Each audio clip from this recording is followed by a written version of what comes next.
Hello दोस्तों, नमस्कार। कैसे आप सभी? उम्मीद करते हैं आप बहुत अच्छे होंगे। और आज कुछ ज़्यादा हम लोग बात नहीं करेंगे, डायरेक्ट सीधे टॉपिक की तरफ चलेंगे। आज का जो सेशन हम लोग का बहुत ही इम्पोर्टेंट चैप्टर है रीजनिंग का। जैसा आपके सामने दिखाई दे रहा है, सभी लोग देख पा रहे हैं कि आज का जो टॉपिक है वो है कैलेंडर। कैलेंडर अगर देखा जाए तो रेलवे के लिए ज़्यादा इम्पोर्टेंट है। अभी आप आरपीएफ का फॉर्म ऑनलाइन हो रहा है, जिसका क्वालिफिकेशन है, जो ग्रेजुएशन डिग्री कर चुके हो आरपीएफ एसआई का भरें, और जो कांस्टेबल है 10th किसी भी यूनिवर्सिटी से आप पास किए हो तो भर सकते हैं, कोई दिक्कत नहीं है। तब फॉर्म अप्लाई कर दीजिए। 14 मई तक लास्ट डेट है, फॉर्म अप्लाई हो रहा है। तो आपके पास जिसके पास क्वालिफिकेशन है, सारे डिग्री जो मांग रहा है उसमें आपके पास है, तो फॉर्म को अप्लाई कीजिए। उसके लिए यह टॉपिक बहुत इंपॉर्टेंट है। एसएससी में भी क्वेश्चन इससे पूछा जाता है। अगर आप पुलिस वगैरह का तैयारी करते हैं तब भी इससे प्रश्न पूछा जाता है। तो यह भी चैप्टर आपके लिए बहुत इंपॉर्टेंट है। इसमें मैं शानदार आपको ट्रिक बताऊंगा। दिखना बिना पेन का ये क्वेश्चन क्या होगा, आपसे बनेगा बिल्कुल आसान तरीके से। कोई भी आपको पेन यूज़ नहीं करना, लेकिन पढ़ने के लिए आप पूरा वीडियो ज़रूर देखिएगा, क्योंकि एक एक कंसेप्ट मैं आपको समझाऊंगा कि अगर आप स्किप करते हैं वीडियो को तो ये आपको समझ में नहीं आएगा। किसी भी चीज़ को अच्छे से पढ़ने के लिए उसका बेसिक बहुत ज़रूरी होता है, इसलिए बेसिक समझना बहुत ज़रूरी है। तो आज का जो क्लास होगा कैलेंडर का, हम लोग को बेसिक क्लास होगा, है ना। फर्स्ट वीडियो है, पार्ट 1 है ये। इसमें बेसिक कैलेंडर आपको समझाएंगे। इस वीडियो को देख लेंगे तो आपको कैलेंडर का कोई भी क्वेश्चन है ना, वो आपसे ऐसा नहीं होगा कि नहीं बनेगा। सारे के सारे क्वेश्चन कैलेंडर का आपसे बनेंगे। बस एक बार मेरा पूरा वीडियो आप ज़रूर देखिए, ठीक है बच्चे। तो डायरेक्ट चलते हैं क्वेश्चंस की तरफ, है ना। अगर हम बात करते हैं कैलेंडर को हिंदी में हम लोग कहते हैं बच्चे पंचांग, राइट। कहता है कैलेंडर को 2 भागों में बांटा गया है। हम जब पढ़ते हैं ना, हम जो कैलेंडर यूज़ करते हैं बच्चे, वो करते हैं इंग्लिश कैलेंडर यूज़ करते हैं, यानी अंग्रेजी कैलेंडर हम लोग पढ़ेंगे, ठीक है ना। इसी के बारे में एग्जाम में चर्चा होती है, एग्जाम में इसी के बारे में पूछा जाता है, इसी के बारे में हमको पढ़ना है। ज़्यादा इधर उधर का हम लोग बात नहीं करेंगे, डायरेक्ट क्वेश्चंस और कंसेप्ट की तरफ चलेंगे, ठीक है। तो अगर देखा जाए कैलेंडर का, सबसे पहले हम लोग बात करते हैं कैलेंडर है क्या। सबसे पहला पॉइंट यह बात कर लें कैलेंडर है क्या। तो कहता है जिसमें दिन plus month plus week plus year दिया गया हो, उसी को हम लोग क्या कहते हैं बच्चे, कैलेंडर कहते हैं। क्या कहते हैं? कैलेंडर कहते हैं। समझ रहे हैं ना क्या क्या मैंने बोला? जिसमें दिन, सप्ताह, मंथ और ईयर दिया गया हो, उसी को कैलेंडर कहता है। और उसी के बारे में हमको क्या करना है, सभी को समझना है। समझ में आ गई मेरी बातें? चलो डायरेक्ट चलते हैं। अब कहता है कि कैलेंडर को 2 भागों में बांट दिया गया है। एक को कहते हैं हम लोग जनरल ईयर यानी सामान्य वर्ष, और एक को कहते हैं लीप ईयर यानी लीप वर्ष, है ना। 2 तरह का कैलेंडर होता है, एक को जनरल ईयर और एक को लीप ईयर। यह समझना बहुत जरूरी है, याद रखना। कैलेंडर में यह बात समझना बहुत जरूरी है कि लीप ईयर क्या होता है और सामान्य वर्ष क्या होता है। यदि यह बातें आपको समझ में आती है तो आपके लिए प्रश्न बहुत ही आसान हो जाएगा, मुजबानी बनेगा, बिना पेन और पेपर का आपका प्रश्न बनेगा। मैं बता रहा हूं, एक बार आप वीडियो ध्यान से जरूर देखिए, है ना। तो मैंने कहा कैलेंडर 2 तरह का होता है, एक को कहते हैं जनरल ईयर, एक को कहते हैं लीप ईयर। अब यह दोनों के बारे में समझते हैं हम लोग बच्चे कि जनरल ईयर क्या होता है और लीप ईयर क्या होता है। एक एक पॉइंट करके आप समझते चलना। सबसे पहला जो हम लोग का हेडिंग है वो है जनरल ईयर, सामान्य वर्ष। सबसे पहला जो हम लोग का हेडिंग है वो है सामान्य वर्ष, है ना। इसी के बारे में आज हम लोग पढ़ेंगे, ठीक है ना। तो सामान्य वर्ष की अगर बात करें, पॉइंट नंबर 1 में देखा जाए तो यह समझेंगे कि सामान्य वर्ष में कुल दिनों की संख्या कितना होता है बच्चे, 365। कितना दिन होता है मेरे प्यारे बच्चों? तो कुल दिनों की संख्या कितना होता है, 365 होता है। समझ गए ना। दूसरा पॉइंट में अगर समझने की कोशिश करें, कई अगर पूछे आपसे कि एक सामान्य वर्ष में कुल कितने सप्ताह होते हैं, तो सप्ताह निकालने के लिए क्या करेंगे, एक सप्ताह कितने दिन का होता है, 7 दिन का होता है। तो आप क्या करेंगे, 7 से भाग देंगे तो यह 52 सप्ताह और एक दिन क्या बच जाएगा, शेष बच जाएगा, है ना। तो आप क्या बताएंगे कि एक सामान्य वर्ष में कुल कितने सप्ताह होते हैं, तो आपको बताना है 52 सप्ताह और 1 दिन। समझ में आ गया? यह तो बातें सब लोग जानते हैं, इतनी बातें बहुत मैंने कुछ अलग नहीं बताया, ठीक है। लेकिन फिर भी यह जानना आपके लिए जरूरी है कि एक सामान्य वर्ष में कुल दिनों की संख्या 365, कुल सप्ताह की संख्या तो बताना है आपको 52 सप्ताह प्लस 1 दिन। यह बातें समझ में आ गई? चलो आगे का पॉइंट इसका देखो बहुत ही इंपॉर्टेंट, जो अगला मैं पॉइंट बताने जा रहा हूं वो बताने जा रहा हूं क्या, पहचान, इंट्रोडक्शन। यदि यह बात अगर आप नहीं जानते हैं, अगर यह बात आप नहीं समझ पाएंगे तो समझिए आपके लिए बहुत ही मुश्किल होने वाला है। तो सबसे पहले हम लोगों को पढ़ना है इंट्रो। इंट्रो पढ़ेंगे किसका, सामान्य वर्ष का। यह समझेंगे कि सामान्य वर्ष क्या होता है। तो कहता है वैसे वर्ष जो 4 से, सुनना मेरी बातों को, हर बात लिख नहीं रहे, बोल रहे हैं, उससे भी आपको समझना है। कहता है वैसे वर्ष जो 4 से और वैसे शताब्दी वर्ष जो 400 से पूर्णतः विभाजित नहीं होता है, उसे हम क्या कहते हैं, सामान्य वर्ष कहते हैं। अब शताब्दी वर्ष का मैंने कि यूज किया, इसमें शताब्दी वर्ष क्या होता है भैया, तो आप एकदम समझ लीजिए वैसे वर्ष जो 100 का मल्टीपल हो या 100 वर्ष का हो, उसे हम लोग क्या कहते हैं, शताब्दी वर्ष या सेंचुरी ईयर कहते हैं। तो मैंने क्या कहा, एग्जाम्पल लेते हैं, वैसे वर्ष जो 4 से, जैसे मैंने एग्जाम्पल लिया है ना, 1991, 1993, 2003, 2023 है ना, 1100, 1300, 2100, 2300 ETC, एक्स्ट्रा ले सकते हैं। तो मैंने क्या कहा कि वैसे वर्ष, यानी वर्ष में जो आपको भाग देना है, वो बच्चे भाग कितने से देना है, 4 से, तो इसको वर्ष में काउंट करेंगे। यह सब वर्ष में काउंट होता है। वर्ष में ऑलवेज आपको भाग देना है कितने से, 4 से। अगर कोई भी वर्ष, आप एग्जाम्पल के लिए कुछ भी ले सकते हो, जो भी आपको मन करे एग्जाम्पल के लिए आप ले सकते हो, कोई इसमें डाउट नहीं है। तो और भी आप ले सकते हो, 1800 ले सकते हो, 1900, कुछ 1900 के अंदर का ले सकते हो, आप 1700 के ले सकते हो, कोई भी आप ले सकते हो, आपकी मर्जी है ना।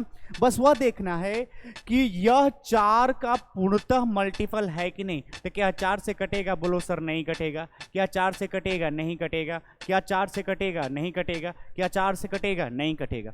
तो जो वर्ष 4 से नहीं कटेगा वह मेरे प्यारे बच्चों कौन सा वर्ष हो जाएगा, सामान्य वर्ष यानी जनरल ईयर। यह बातें समझ में आ रही है आपको, चलो ठीक है। अब आते हैं सेंचुरी ईयर का पारी है। अब सेंचुरी, शताब्दी वर्ष, तो गलती से भी इसमें 4 से भाग नहीं देना है, क्योंकि ऐसी संख्या है जिसके अंत में जो 2 जीरो होता है वो 4 का ऑलवेज मल्टीपल होता है। तो जब भी सेंचुरी वर्ष आएगा, सेंचुरी वर्ष में कितने से भाग देने मेरे प्यारे बच्चों, 400 से भाग देना है। तो क्या 400 से कटेगा, नहीं कटेगा। क्या यह 400 से कटेगा, नहीं कटेगा। क्या है 400 से कटेगा, नहीं कटेगा। क्या है 400 से कटेगा, नहीं कटेगा। तो यह जो हो गया, यह जो हो गया मेरे प्यारे बच्चों, यह जो हो गया, यह सामान्य वर्ष हो गया। वर्ष में कितने से भाग देना है, 4 से। और सेंचुरी वर्ष में कितने से भाग देना है मेरे प्यारे बच्चों, तो 400 से भाग देना है। किससे भाग देना है, 400 से। अगर 4 से नहीं कटा तो वह सामान्य वर्ष होगा। यदि वह 400 से नहीं कटेगा तो सामान्य वर्ष का शताब्दी वर्ष होगा। यह बात आप क्या कर लेना, समझ लेना। समझ में आ गई मेरी बातें, कोई डाउट किसी को, बोलोगे नहीं सर। तो यह समझना बहुत जरूरी था कि सामान्य वर्ष क्या होता है, कैसे इसे हम पहचानेंगे, क्योंकि यह बातें आपको आता है तब डायरेक्ट प्रश्न को क्या कर लोगे, बना लोगे। कोई डाउट इसमें होने वाला नहीं है। चलो आगे समझते हैं लीप वर्ष, है ना। यह बातें समझ में आ गई इतना जनरल ईयर का, बोलोगे हाँ सर। आगे चलते हैं। देखो अगला जो हम लोगों का है वो है हेडिंग लीप वर्ष का। किसका हेडिंग है, लीप वर्ष। आपको पता है कैलेंडर में हर चौथे साल लीप वर्ष आता है। हर चौथे साल क्या आता है, लीप वर्ष। हर चौथे साल लीप वर्ष आता है। और लीप वर्ष क्या है इसके बारे में मैं समझाता हूं। सबसे पहले इसमें एक दिन क्या होगा, बढ़ेगा, यानी उसमें इसमें कुल दिनों की संख्या जो होगा 366 यानी 366 दिन होगा। इस बात को आप क्या कर लेना, समझ लेना, ठीक है। अगर बात करते हैं सप्ताह की, तो सप्ताह निकालने के लिए 7 से भाग देते हैं, क्योंकि एक सप्ताह 7 दिन का होता है, इसीलिए भाग कितने से देंगे, 7 से देंगे। और जब 7 से भाग देंगे तो यह 52 सप्ताह प्लस कितने दिन, 2 दिन इसमें दिखाई देगा। यानी कोई पूछेगा कितने दिन, तो क्या आप बताओगे सर 365 दिन। कितने सप्ताह, तो बोलोगे सर 52 सप्ताह प्लस 2 दिन इसमें होता है। यह रहा लीप वर्ष, यानी लीप वर्ष में एक दिन एक्स्ट्रा बढ़ जाता है। और यह कैलेंडर के अनुसार हर चौथे साल क्या आता है, लीप वर्ष आता है। अब देखो इंट्रोडक्शन, पहचानने का तरीका, इसको बहुत जरूरी है पहचानना। देखो कहता है वैसे वर्ष, जैसे मैं एग्जाम्पल ले रहा हूं 1996, 2004, 2016, है ना, 2000 ETC, और भी आप ले सकते हैं, आपकी मर्जी। 2000 के बाद ETC लिख दीजिए, आगे ले सकते हैं, आपकी मर्जी, ठीक है ना। तो आपको पता है कि जब हम बात करेंगे वर्ष का, तो वर्ष में ऑलवेज कितने से भाग देना है, तो बोलोगे सर 4 से। वर्ष में कितने से भाग देना है, बोलोगे सर 4 से। लेकिन जब सेंचुरी वर्ष की बात आएगा, जब सेंचुरी वर्ष की बात आ जाएगा, जैसे 2000, है ना, 1200, 1600 ETC, है ना, जब सेंचुरी वर्ष की बात आएगी तो कितने से भाग देंगे बच्चे, कितने से भाग देंगे बच्चे, तो 400 से भाग देंगे। कितने से भाग देंगे, 400 से। अब देखो क्या है, 4 से कटेगा, बोलोगे सर ये तो बिल्कुल आसान, इससे 4 से कट जाएगा, ये भी कट जाएगा, ये भी 4 से कट जाएगा, ये भी कट जाएगा। और सेंचुरी वर्ष में कितने से भाग देना है, 400 से, तो यह भी 400 से कट गया। तो मेरे प्यारे बच्चों, जो वर्ष 4 से कट जाएगा वह हो जाएगा लीप वर्ष, और वैसे सेंचुरी वर्ष जो 4 से कटेगा वह लीप वर्ष का सेंचुरी वर्ष हो जाएगा। तो यह बातें समझ में आएगी। मैंने क्या बोला, मैंने कहा वैसे वर्ष जो 4 से, और वैसे सेंचुरी वर्ष जो 400 से पूर्णतः विभाजित हो जाएगा, उसे हम क्या कहते हैं, लीप वर्ष कहते हैं। आई होप कि यह बातें आपको समझ में आ रही होगी। कोई डाउट यहाँ पर, इतनी बातें समझ में आ गई आपको। यह रहा सामान्य वर्ष और लीप वर्ष का इंट्रोडक्शन, है ना। अब कुछ बातें हैं इसमें, यहाँ पे आपको पता है कि कैलेंडर में दिन के अनुसार 7 को दिन होता है, Monday, Tuesday, Wednesday, Thursday, Friday, Saturday और संडे, है ना। यह 7 दिन होता है, यानी 7 दिन मिलाकर एक सप्ताह का निर्माण करता है, एक वीक का निर्माण करता है। यानी एक वीक बराबर कुल कितने दिन होते हैं बच्चे, तो क्या बोलोगे, 7 दिन होता है। कितने दिन होता है, 7 दिन होता है। यह बातें समझ में आ गई। अब आप देखो यहाँ पर, अब वर्ष की बात कर रहे हैं हम लोग, मंथ की बात कर रहे हैं, माह की बात कर रहे हैं। किसकी बात कर रहे हैं, माह। तो कुल कितने माह होता है, तो 12। अब जनवरी कितने का होता है बच्चे, तो 31 का। फरवरी कितने का होता है, तो फरवरी यहाँ पर 2 केस लगेगा फरवरी का, एक हो जाएगा 28 दिन का और एक हो जाएगा 29 दिन का। तो ध्यान से समझना, जब सामान्य वर्ष रहेगा तो 28 दिन का होगा, और जब लीप वर्ष रहेगा तो कितने दिन का होगा बच्चे, 29 दिन का। ये दल बदलू नेता है, जब भी ये पार्टी अपना बदल लेता है समय के अनुसार, याद रखना, यह दल बदलू नेता है ना, पार्टी बदलता रहता है। मैंने क्या कहा, फरवरी या तो 28 दिन का या तो 29 दिन का। जब सामान्य वर्ष रहेगा तो 28 दिन का, और जब लीप वर्ष रहेगा तो बच्चे 29 दिन का। बात समझ में आ गई, कोई डाउट, चलो नहीं। अब मार्च कितने का, 31 का। अप्रैल कितने का होता है, 30 का। मई कितने का, 31 का। जून कितने का, 30 का। जुलाई कितने का, 31 का। अगस्त 31 का। सितंबर 30 का। अक्टूबर 31 का। नवंबर 30 का। और दिसंबर कितना होता है, 31 का। यानी यह कुल 12 माह मिलाकर बराबर कितने होते हैं, 1 वर्ष कहा जाता है। क्या होता है बच्चे, 12 माह मिलाकर कितने वर्ष का होता है, 1 वर्ष का होता है। यह मंथ का दिन आप ध्यान से देख लीजिएगा, क्योंकि जब मैं पढ़ाऊंगा तो इसका यूज होने वाला है, इसीलिए मैंने आपको लिखवाया दिन और यह माह। अब देखो, जब एग्जाम में प्रश्न बनाओगे और कभी कभी भूल जाओगे तो आपको क्या करना है, दिन को फाइंड करने के लिए कौन सा मंथ कितने दिन का होता है, अपने पंच का प्रयोग कर लेना। किसके, अपने मुट्ठी का, जिससे तुम फाइट करते हो ना। अब इसमें देखना ध्यान से, जो हड्डी वाला भाग है वो काम करता है 31 का, और जो निचला भाग है वो काम करता है 30, 28, 29। तो भाई 28 और 29 एक ही जगह प्रॉब्लम है फरवरी में, बाकी यह 30 ही मानकर चलेंगे। अब गिनने का तरीका समझो, सबसे पहले यहां से स्टार्ट करेंगे, जनवरी, फरवरी, मार्च, अप्रैल, मई, जून, जुलाई। अब यहां पर आके लास्ट वाला हड्डी पर रुक जाना, पीछे मत काउंट करना, गलत हो जाएगा। जुलाई है खत्म हुआ, फिर रीस्टार्ट करना। जुलाई के बाद अगस्त, सितंबर, अक्टूबर, नवंबर और दिसंबर। तो जो हड्डी वाले पर आएगा वो 31 का काम करेगा, जो निचले वाले पार्ट पर आएगा वो कितने का काम करेगा बच्चे, तो वह काम करेगा 30 का। जब फरवरी रहेगा तो देख लेना कौन सा वर्ष है, यदि सामान्य वर्ष है तो फरवरी 28 दिन का, और यदि लीप वर्ष है तो फरवरी 29 दिन का। बस इसी प्रकार से जब एग्जाम में प्रश्न आएगा तब क्या कर लोगे, याद नहीं रहेगा, फाइंड करोगे, बाकी मैक्सिमम बच्चों को याद हो ही जाता है। कोई डाउट यहाँ पर, कोई दिक्कत, बोलोगे नहीं सर, ठीक है ना। इतनी बातें समझ में आ गया, कोई दिक्कत। सामान्य वर्ष क्या होता है, लीप वर्ष क्या होता है, यह मैंने बता दिया। कुल कितने माह होते हैं यह भी बता दिया। कौन से माह कितने दिन का होता है यह भी कंप्लीट करा दिया। सप्ताह होते हैं 7 दिन का, यह भी मैंने कंप्लीट आपको करा दिया। कोई डाउट किसी को, बोलोगे नहीं सर। चलो आगे की तरफ चलते हैं, ठीक है। चलो आओ देखो, अभी हम लोग पढ़ेंगे find the odd day, type number 1। यहां से अब देखो इंपॉर्टेंट क्लास स्टार्ट होता है, वेरी वेरी इंपॉर्टेंट। लेकिन यह सारे चीज निर्भर करता है जो मैंने पीछे पढ़ाया। यदि तुम्हें यह पता नहीं है कि सामान्य वर्ष क्या है, लीप वर्ष क्या है, तो कोई भी तुम्हें ट्रिक और कोई भी फार्मूला काम करने वाला नहीं है। लेकिन तुम सामान्य वर्ष और लीप वर्ष में अंतर समझते हो तो तुम मुजबानी प्रश्न के बनाओगे कुछ सेकेंड में, 4 से 5 सेकेंड मैक्सिमम लगेगा प्रश्न को बनाने में। देखो इसको बताने से पहले दो चीज मैं और बताना चाहता हूं। जैसे एक तुमको मैंने एग्जाम्पल दिया, मैं क्यों कहा कि तुम्हें सामान्य वर्ष और लीप वर्ष में डिफरेंस पता होना चाहिए। देखो मैंने एक एग्जाम्पल दिया तुमको, ये अभी थोड़ा देर में इसको कराते हैं। 1 जनवरी 2003 को मंडे है या मंडे था, तो बताएं कि 31 दिसंबर 2003 को कौन सा दिन होगा। यदि तुम्हारे एग्जाम में ऐसा प्रश्न आ जाएगा तब तुम क्या करोगे। लेकिन मैं यहां पे बता रहा हूं, यदि तुम्हें पहचानने का तरीका पता है कि सामान्य वर्ष है कि लीप वर्ष है, तो तुम्हें अभी मैं एक अचूक तरीका बताता हूं जिसे तुम बिना देखे प्रश्न को क्या करोगे, टिक मार दोगे।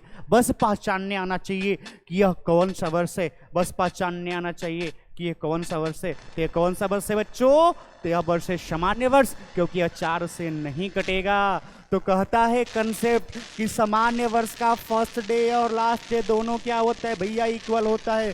किसी भी सामान्य वर्ष का फर्स्ट डे और लास्ट डे, फर्स्ट डे और लास्ट डे क्या होता है, इक्वल होता है। याद रखना बस इसी बात को। देखो किसी भी वर्ष का पहला दिन 1 जनवरी और अंतिम दिन 31 दिसंबर। तो मैंने पूछा है कि अगर 1 जनवरी को मंडे है तो 31 दिसंबर को क्या होगा, तो बोलोगे सर आप तो ब्रह्मास्त्र बता दिए, कोई दिक्कत ही नहीं है।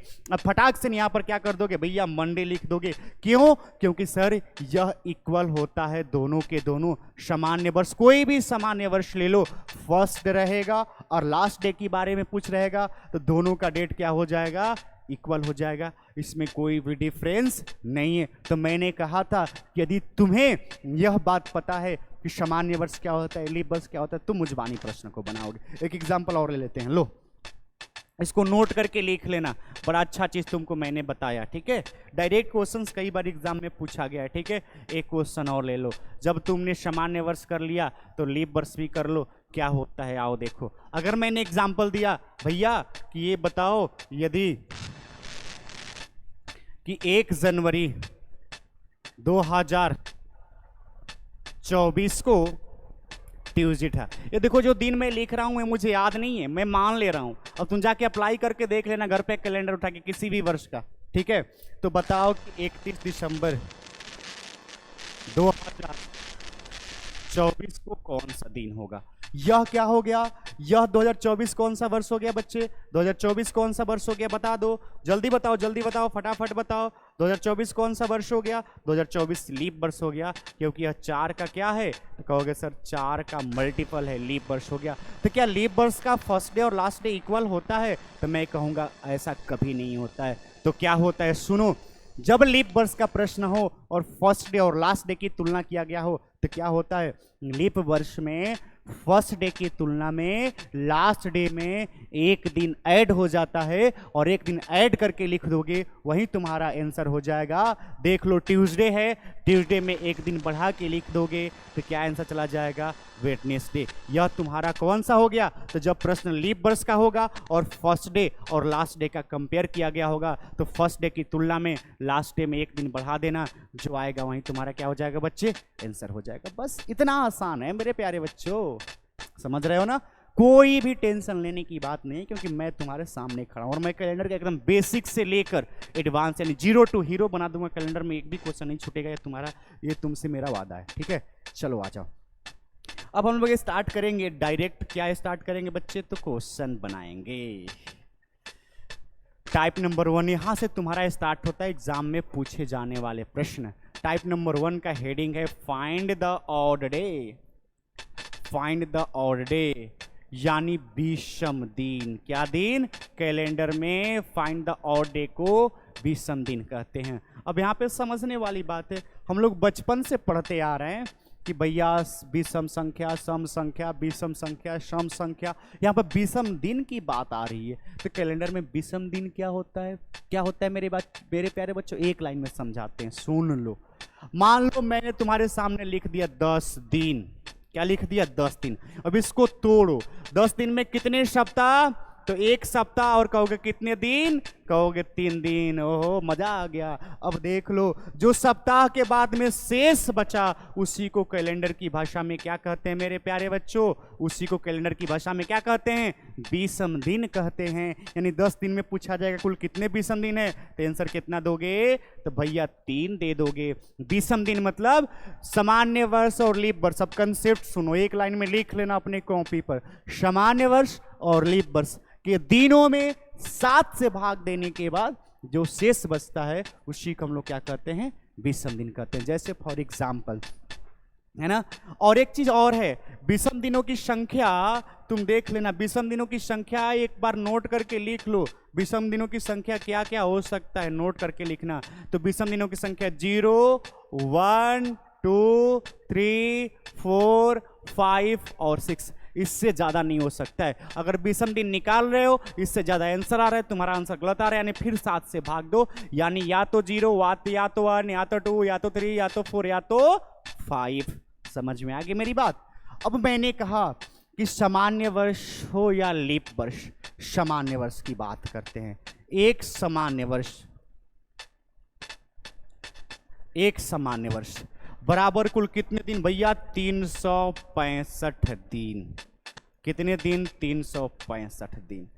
अब तुमको पता है, मैंने सिखाया है कि विषम दिन निकालने के लिए क्या करेंगे भाऊ? 7 से भाग देंगे, और 7 से भाग देने के बाद में हमें शेष को पकड़ना है। किसको पकड़ना है मेरे प्यारे बच्चों? शेष को पकड़ना है। मैंने बताया था कि सामान्य वर्ष हो या लीप वर्ष हो, उसके दिनों में 7 से भाग देने के बाद जो शेष बचेगा उसी को हम क्या कहते हैं? तो उसी को कहते हैं विषम दिन, है ना।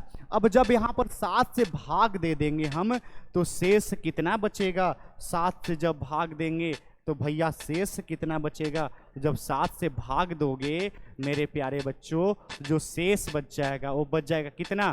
तो 1 शेष बच जाएगा। कितना बच जाएगा? 1। तो कैलेंडर की भाषा में इसी को हम लोग क्या कहते हैं? विषम दिन के नाम से जानते हैं, ऑड डे के नाम से जानते हैं।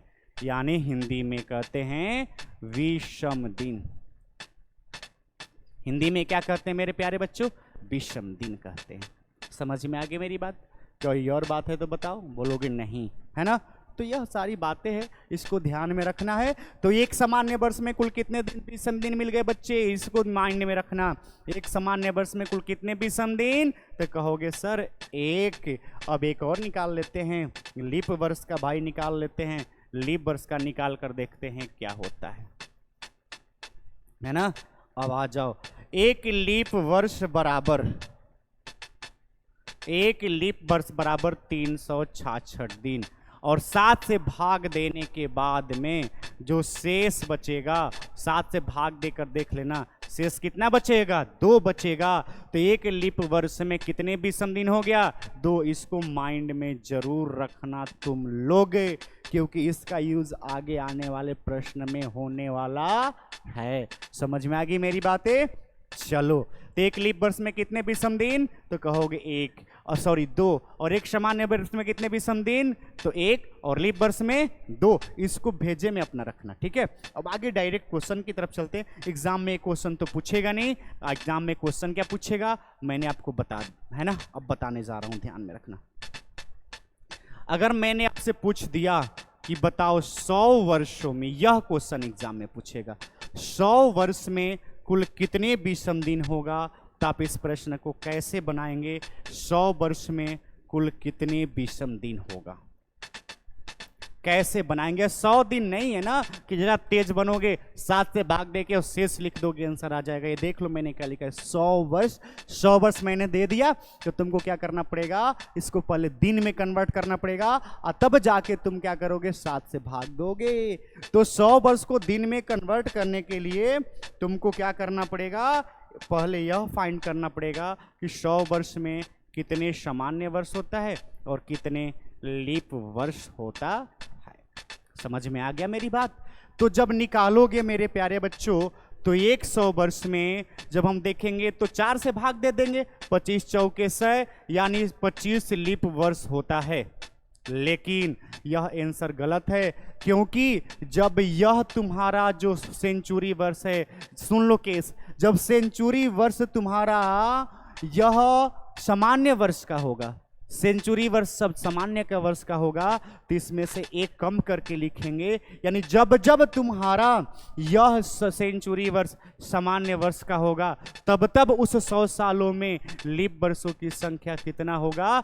24 होगा। याद रखना, क्योंकि 96 तक 24 लीप वर्ष होता है, और 96 में 4 जोड़ेंगे तो 100 हो गया। क्या 100 400 से कटेगा? नहीं कटेगा। तो भैया यह कभी भी लीप वर्ष नहीं हो सकता है। तो मैंने कहा वैसे सुन लो कंसेप्ट, एक बार फिर से दोहरा देता हूं, है ना, सुन लो। मैंने कहा वैसे सेंचुरी वर्ष जो सामान्य वर्ष का होगा, जो सामान्य वर्ष का होगा, उसमें कितने लीप वर्ष होंगे? 24 होंगे। कितने होंगे? 24। याद रख लेना। तो जब यहां पर मेरे प्यारे बच्चों 24 जब लीप वर्ष हो गया, देखो कैसे फटाफट निकाल के बताते हैं। जब 24 लीप वर्ष हो गया, 24 लीप, है ना, तो 100 में से 24 गट गया तो बच गया 76। ये 76 क्या हो गया? सामान्य वर्ष हो गया। क्या हो गया बच्चे? सामान्य वर्ष हो गया, है ना। अब क्या करोगे तुम? कहोगे सर इसमें मल्टीप्लाई कर दो 366 का, और इसमें मल्टीप्लाई कर दो 365 का, क्योंकि एक लीप वर्ष में 366 दिन और एक सामान्य वर्ष में 365 दिन। मैंने कहा बकलोलवन, यही सब करने के लिए तुम लोग को मैंने कंसेप्ट बताया था। अभी मैंने क्या बताया था कि भैया हो, जब भी क्या बताया था मेरे चिल्ला, जल्दी बताओ, कि जब भी लीप वर्ष रहेगा तो लीप वर्षों में एक लीप वर्ष में कितने विषम दिन? 2 से मल्टीप्लाई कर दोगे, और एक सामान्य वर्ष में कितने विषम दिन? तो एक से मल्टीप्लाई कर दोगे, और यहां पर लिखोगे 24 दूना 48 और 76 एकम 76, और दोनों को जोड़ोगे कितना आ गया? कितना आ गया? तो 124 आ गया। कितना आ गया मेरे प्यारे बच्चों? 124 आ गया। क्या 124 विषम दिन हो सकता है? कहोगे नहीं नहीं सर, अभी तो आप लिखवाए हैं कि विषम दिनों की संख्या 0, 1, 2, 3, 4, 5 और 6 होता है। तो बोलोगे सर कुछ मत करो, इसमें फटाक से नहीं क्या कर दो, 7 से भाग दे दो। किससे भाग दे दो? 7 से भाग दे दो। किससे भाग दे दो बच्चे? 7 से भाग दे दो। जब 7 से हम भाग दे देंगे, तब जाके शेष कितना बचेगा? शेष कितना बचेगा? शेष बच जाएगा तुम्हारा 5। कितना बच जाएगा? 5। तो यह तुम्हें एक कंसेप्ट मिल गया। बस 100 वर्ष का एक निकाल लो, बाकी किसी भी वर्ष का निकालने की जरूरत नहीं है, सारे मुजबानी बन जाएंगे। यह मैं तुमको कह रहा हूं, तो ध्यान से सुनो, ठीक है। चलो देख लो। तो 100 वर्ष में कितने हो गए बच्चे विषम दिन? कितने हो गए भैया? कितने हो गए? तो बोलोगे सर 5। यह एकदम एक बार भेजा में याद कर लो कि 100 वर्ष में कितने विषम दिन? 5 निकाल कर मैंने बता दिया कैसे आया, इसको तुम देख लो, ठीक है ना। चलो अब तुम्हारा अगला क्वेश्चन क्या है, जरा ध्यान से देखो। अब एक छोटा सा यहां पे शॉर्ट ट्रिक बनाते जाओ, शॉर्ट नोट बनाते जाओ, है ना। SHORTNOT लिखते जाओ, है ना। क्या निकाला तुमने? पहला बार में तुमने क्या निकाला? 100 वर्ष में कितने विषम दिन होता है? तो 5। ओह, 100 वर्ष में कितने विषम दिन होता है बच्चे? तो 5, है ना। यह निकल गया 100 वर्ष का। अब तुम देखो, मैंने पूछा बताओ 200 वर्ष में कितने विषम दिन होता है? जल्दी से बनाकर बताओ तो देखें कितना होता है भैया। तो देखो, बोलोगे सर कुछ करना है क्या? आपने तो बता दिया। इसको अब 100 के मल्टीपल में कन्वर्ट कर दो। क्या इसको 100 गुने 2 लिख सकते हैं? बोलोगे सर आराम से लिख सकते हैं। 200 को मैंने तोड़ दिया। 100 में मैंने क्यों तोड़ा? क्योंकि 100 वर्ष का विषम दिन हम लोगों ने निकाल रखा है। तो 100 के जगह पे कितना लिख देंगे? 5 गुने 2 5 गुने 2 बराबर कितना हो गया? तो बोलोगे सर हो गया ये 10, और जब 10 में 7 से भाग देंगे तो शेष कितना बच जाएगा? तो बोलोगे सर शेष बच जाएगा 3। कितना बच जाएगा भैया शेष? तो 3 बच जाएगा। तो 100 वर्ष में कितने हो गए? 5 दिन। और 200 वर्ष में कितने विषम दिन हो गए? 3 दिन। मैंने कहा था ना कि दूसरा पॉइंट लिखो यहाँ पर, 200 वर्ष में कितने विषम दिन? तो 3 दिन। कितने विषम दिन? तो 3 दिन, है ना। मैंने कहा था कि एक तुम निकाल लोगे 100 वर्ष का, बाकी कोई भी तुम्हें टेंशन होने वाला नहीं है, ठीक है ना। अब तुम निकालो 300 वर्ष में कितने विषम दिन? जल्दी निकाल कर बताओ। बोलोगे सर कुछ नहीं करना है, अभी आपने बताया कि इसको 100 के मल्टीपल में काटेंगे और 100 गुने 3 लिखेंगे, 100 के जगह पे 5 लिखेंगे, क्योंकि 100 वर्ष में कितने विषम दिन होता है? 100 वर्ष में कितने विषम दिन होता है? 5। और 200 वर्ष में कितने होते हैं? 3। तो 100 वर्ष में लिख दो और यहाँ पे लिख दो 3, तो ये हो गया 5 आई 15। अच्छा 15 में 7 से भाग दोगे तो शेष कितना बचेगा? 1। तो यहाँ पर हम लोगों का छोटा सा नोट बनेगा कि भैया हो 300 वर्ष में कितने विषम दिन? तो कहोगे सर 1 विषम दिन होता है। इस बात को तुमको ध्यान में क्या करना है? रख लेना है, ठीक है ना। कोई डाउट? बोलोगे नहीं सर आगे बताओ, फटाफट बताते चलो सर, है ना। लो तो देखो मैं फटाफट बताते जा रहा हूं। अब लिखेंगे एक कि 400 वर्ष में कितने विषम दिन? तो बोलोगे सर इसको भी काट लो, 100 गुने 4 लिख दो, 100 के जगह पे 5 गुने 4 लिख दो, 20, और 20 में 7 से भाग दे दो। क्या आंसर सही आएगा? रुको ठहरो जरा। क्यों ठहरो? अब समझो। अभी मैंने सिखाया था कि जब सामान्य वर्ष का सेंचुरी वर्ष रहेगा तो 24 विषम दिन होगा, 24 लीप वर्ष होगा। लेकिन जब मेरे प्यारे बच्चों 300 से जब 400 तक चलेंगे तो इस 100 साल में यह लीप वर्ष हो जा रहा है, और इस लीप वर्ष की वजह से इसमें कितने लीप वर्ष मिलेंगे? तो 25 लीप वर्ष मिलेंगे। कितने लीप वर्ष मिलेंगे? 25। अब कंसेप्ट यहीं पे फाइंड कर लो, एकदम ध्यान से सुन लो, नहीं तो कुटा जाओगे। जब सेंचुरी वर्ष सामान्य वर्ष का होगा तो उसमें लीप वर्षों की संख्या 24 होगा, और जब सेंचुरी वर्ष तुम्हारा 100 साल का सेंचुरी वर्ष जब लीप वर्ष का होगा तो उसमें 25 होगा। तो बोलोगे सर कुछ मत करो, आप इतना डांटो मत, 32 में 1 जोड़ दो, ये हो गया 21, और 21 में 7 से भाग दे दो, सर कितना आ जाएगा? 0। तो भैया 400 वर्ष में कितने विषम दिन? 0। कितने विषम दिन आ गया? 0 आ गया। कितने विषम दिन आ गया? 0। अब तुम्हें आगे और भी निकालने की जरूरत नहीं है, क्योंकि अब किसी भी सेंचुरी वर्ष का यदि तुमसे विषम दिन पूछा जाएगा तो यही साइकिल की पहिए की तरह बार बार घूमता रहेगा, बार बार घूमता रहेगा। क्या तुम निकाले हो? 100 वर्ष में कितने? 5 विषम दिन, और 200 वर्ष में कितने? 3 विषम दिन, और 300 वर्ष में कितने? 1 विषम दिन, और 400 वर्ष में कितने? 0 विषम दिन। यही बच्चे साइकिल की पहिए की तरह गोल गोल क्या होते रहेगा? घूमते रहेगा। हर 400 साल पे क्या कर जाएगा? रिपीट कर जाएगा हर 400 साल पे। जैसे फॉर एग्जांपल मैंने पूछा 500 का, तो बोलोगे सर कुछ करना है? इस 400 का 0 हो गया, 400 प्लस 100 500 होता है, 400 में 0 और 500 का कितना? 100 का कितना हो गया? 5। तो 500 का भी कितना हो जाएगा? 5। बोलोगे सर अब कुछ करना नहीं, फटाफट निकाल देंगे, क्योंकि हर 400वें साल 0 हो जाएगा, तो 0 के बाद में फिर से रीस्टार्ट हो जाएगा। हर 400वें साल 0 हो जाएगा, 0 के बाद में फिर से रीस्टार्ट हो जाएगा, है ना। बस इसी प्रकार से फटाफट प्रश्न को क्या कर लेना है? बना लेना है। अब तुम देखो यहां पर देख लो, मैं पूछ दूंगा 600 का, बोलोगे सर कुछ मत करो सर, 400 प्लस कितने? 200। 400 का 0 है और 200 का 3 है, तो 600 का भी कितना हो जाएगा? 3 हो जाएगा। बोलोगे सर आगे और बताओ, जल्दी जल्दी बताते जाओ। मैंने बोला लो भैया, अगर मैंने तुमसे पूछ दिया कि 700 का बता दो, 700 में यदि तुमसे पूछा गया तो बोलोगे सर इसको भी काट लो, 400 प्लस 300। 400 का 0 होता है और 300 का 1 होता है, तो सर 700 का कितना हो जाएगा? 1 हो जाएगा। अब बोलोगे सर आगे और रफ्तार पकड़ लो, सर यहाँ पे लिख दो, सर लिख दो 800 वर्ष। मैंने कहा लो तुम्हारी मांगे पूरी मैं कर देता हूँ, हमारी मांगे पूरी करो तो मैं तुम्हारी मांगे पूरी करूंगा। अब 400, अब 800 मैंने लिखा, किसका लिख दिया? 800। क्या लिख दिया? 800। तो बोलोगे सर ये तो बहुत आसान है। वैसे सेंचुरी वर्ष जो 400 के मल्टीपल होंगे उसमें विषम दिनों की संख्या ऑलवेज क्या हो जाएगा, 0।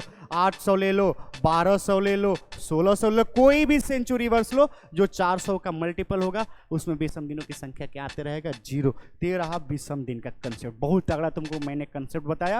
ये सब सारी चीज़ें बुक वगैरह में जल्दी मिलेगा नहीं बेटा, है ना। बहुत अच्छे राइटर के बुक पढ़ोगे तभी सारी बातें मिलेगा, और नहीं तो कहेगा याद कर लो, तो याद करने से कुछ होता थोड़े ना है। आज याद करोगे कल भूल जाओगे। इसीलिए कंसेप्ट को तुम समझो और अच्छे से प्रश्न को क्या करो, लगाओ, ठीक है ना।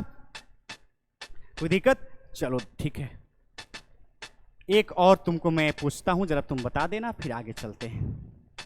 अगर मैंने तुमसे पूछ दिया कि 1900 वर्षों में कितने विषम दिन, तो क्या करोगे, कैसे निकालोगे, निकाल कर बताओ। कहोगे सर इसमें कुछ करना है, सर फटाक से नहीं इसको 1600 लिख दो, क्योंकि 1600 400 का मल्टीपल है, तो इसमें विषम दिन 0 हो जाएगा, और 1600 और प्लस 300 1900 होता है, तो 1600 तक 0 हो गया और 300 का 1 हो गया, तो इसका भी क्या हो जाएगा, 1 हो जाएगा। कुछ भी नहीं दिक्कत है सर, अब आप हम लोग गर्दा उड़ा देंगे, अब बस इसको अब छोड़ दो। मैंने कहा ठीक है, एक और ले लो, फिर मैं छोड़ देता हूँ, ठीक है ना। अब मैंने पूछा 1000, ये देखो तुम्हारे केबीसी का पूछा हुआ क्वेश्चन है, कौन बढ़ेगा करोड़पति, कि 1000 में कितने विषम दिन। बोलोगे सर कुछ फर्क नहीं पड़ता है सर, इसको काट लो, 800 प्लस 200, 800 का तो 0 हो जाएगा और 200 का 3 हो जाएगा, तो सर यहाँ पर भी आंसर क्या आ जाएगा, 3 हो जाएगा।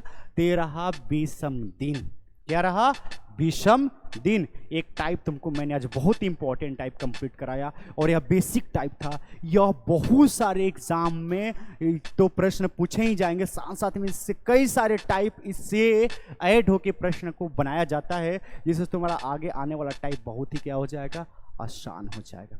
इतनी बातें तुमको समझ में आ गई क्या, बोलोगे हाँ सर इतनी बातें समझ में आ गई। तो ये रहा टोटल बच्चे हम लोगों का विषम दिनों का कंसेप्ट, है ना। कैलेंडर में विषम दिन क्या होता है, आज तुम लोगों ने एक नया चीज़ सीखा जो कि जनरली कहीं मिलेगा नहीं। तो आज कैलेंडर की क्लास यहीं पे हम लोग ख़त्म करते हैं, और थोड़ा सा एकदम आराम से पढ़िए, घबराइए मत। इसलिए मैंने छोटा छोटा वीडियो बना रहा हूँ कि आप जितना पढ़े उतना भेजे में जाना चाहिए। एक दिन में 4 घंटा के वीडियो बना लो, बताओ 4 घंटा कौन देखेगा, मूवी रहेगा तुम देख लेगा, मुझे भी पता है। पढ़ाई तो वैसे भी किसी को जल्दी समझ में नहीं आता, 4 घंटा बोल जाए देखने के लिए तो तुम्हारी हालत ख़राब हो जाएगी। हम 4 घंटा पढ़ा सकते हैं लेकिन तुम देख नहीं सकते हो, ये हमारे में और तुम्हारे में अंतर है। हम तुम्हारे लिए बनाएंगे, नहीं करोगे, लेकिन हम पढ़ा सकते हैं।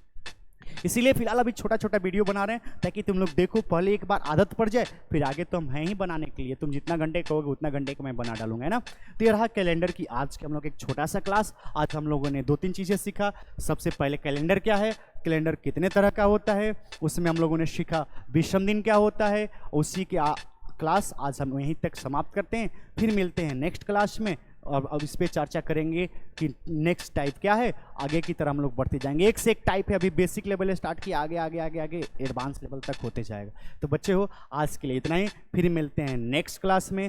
Thank you everybody.